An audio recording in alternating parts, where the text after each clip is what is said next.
Deuteronomy chapter 15.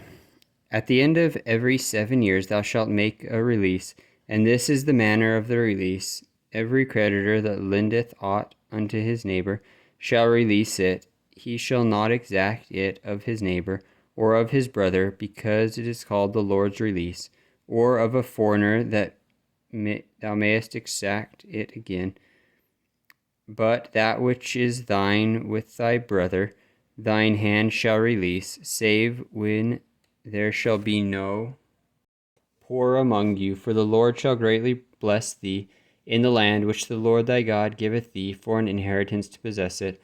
Only if thou carefully hearken unto the voice of the Lord thy God, to observe to do all these commandments which I command thee this day. For the Lord thy God blesseth thee as he promised thee, and thou shalt lend unto many nations, but thou shalt not borrow, and thou shalt reign over many nations, but they shall not reign over thee. If there be among you a poor man, or one of thy brethren within any of thy gates in thy land, which the Lord thy God giveth thee, thou shalt not harden thine heart, nor shut thine hand from thy poor brother, for thou shalt open thine hand wide unto him, and shalt surely lend him sufficient for his need in that which he wanteth.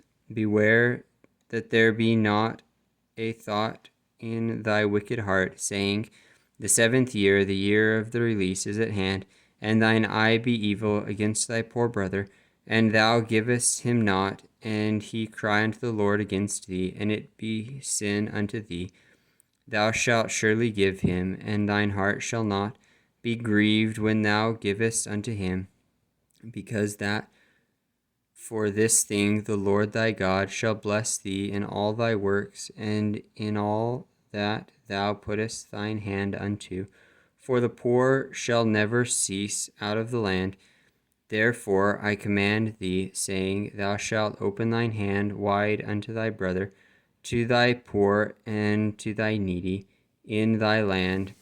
And if thy brother, an Hebrew man or an Hebrew woman, be sold unto thee, and serve thee 6 years, then in the 7th year thou shalt let him go free from thee.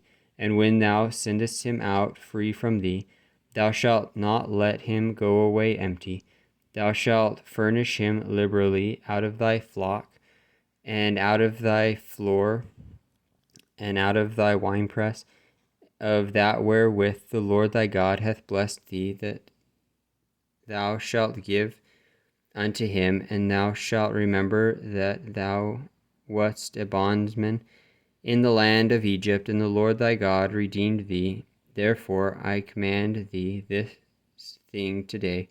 And it shall be, if he shall say unto thee, I will not go away from thee, because he loveth thee and thine house, because he is well with thee, then thou shalt take an awl and thrust it through his ear unto the door, and he shall be thy servant forever. And also unto thy maidservant thou shalt do likewise. It shall not seem hard unto thee, when thou sendest him away free from thee, for he that hath wrought worth a double hired servant to thee in serving thee 6 years, and the Lord thy God shall bless thee in all that thou doest. All the firstling males that come of thy herd and of thy flock thou shalt sanctify unto the Lord thy God. Thou shalt do no work with the firstling of thy bullock, nor shear the firstling of thy sheep. Thou shalt eat it before the Lord thy God year by year, in the place which the Lord shall choose, thou and thy household. And if there be any blemish therein, as if it be lame or blind, or have any ill blemish, thou shalt not sacrifice it unto the Lord thy God. Thou shalt eat it within thy gates. The unclean and the clean person shall eat it alike. as the roebuck and as the hart. Only thou shalt not eat the blood thereof, thou shalt pour it upon the ground as water.